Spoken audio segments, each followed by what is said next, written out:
لوہے جہاں پہ فکر کی معراج فن کا نام، لکھا ہے پنجتن کی ہنسی انجمن کا نام۔ سوچا خزاں کے عہد میں جب بھی چمن کا نام، آیا میری زباں پر امام حسن کا نام۔ 15 رمضان المبارک یوم ظہور پرنور ہے دوسرے امام یعنی امام حسن مجتبیٰ کا۔ امام حسن علیہ السلام کا اسم مبارک حسن بن علی، لقب مجتبیٰ، کنیت ابو محمد ہے۔ آپ کا ظہور مدینہ منورہ میں ہوا۔ حضرت محمد صلی اللہ علیہ وآلہ وسلم کے 3 بیٹے تھے، مگر آپ کے تینوں بیٹوں کا انتقال کم عمری میں ہی ہو گیا، جس کی وجہ سے مشرکین مکہ حضرت محمد صلی اللہ علیہ وآلہ وسلم کو طعنہ دیتے تھے کہ اے محمد تم بے نسل ہو گئے۔ کفار کہنے لگے کہ محمد کی نسل ختم ہو گئی۔ بس اللہ تعالیٰ نے حضرت محمد صلی اللہ علیہ وآلہ وسلم کو حضرت فاطمہ الزہرا مانند سورہ کوثر عطا فرمائیں، اور حضرت محمد صلی اللہ علیہ وآلہ وسلم کی نسل حضرت فاطمہ الزہرا سے سورۃ امام حسن جو کہ سورہ کوثر کی تفسیر بن کر 15 رمضان المبارک کو نازل ہوئے۔ حضرت امام حسن علیہ السلام کے ظہور سے کفار کے منہ بھی بند ہو گئے اور آپ صلی اللہ علیہ وآلہ وسلم کی ذریت بھی بڑھی۔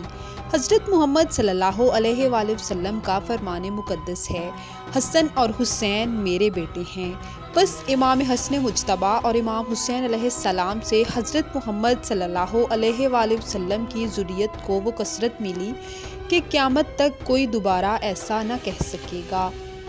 حضرت فاطمہ الزہرا سلام اللہ علیہا کے ہاں حضرت امام حسن مجتبیٰ کا ظہور ہوا تو رسول خدا نے آپ کو اپنے ہاتھوں پر اٹھایا اور آپ کا نام بامسرت شبر تجویز فرمایا، جبکہ لوح محفوظ میں آپ کا اسم مبارک حسن ہے۔ حضرت محمد صلی اللہ علیہ وآلہ وسلم حضرت امام حسن اور حضرت امام حسین کو ہمیشہ اپنا بیٹا کہتے، اور مدینے کے لوگ بھی آپ کو ابن رسول اللہ کہہ کر پکارتے۔ آپ کے ظہور کے 7ویں دن آپ علیہ السلام کے نانا حضرت محمد صلی اللہ علیہ وآلہ وسلم نے آپ کا عقیقہ کیا اور اللہ کے حضور شکر بجا لائے۔ امام حسن علیہ السلام نے 7 سال اپنے نانا کے ساتھ گزارے۔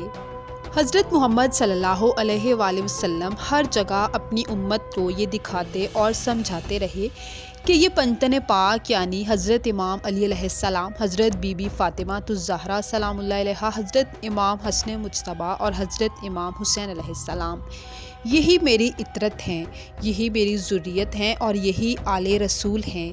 پھر چاہے وہ مباہلے کا میدان ہو، قصہ میں موجود 5 نورانی وجود یعنی حدیث قصہ ہو، یا پھر خم کا میدان ہو۔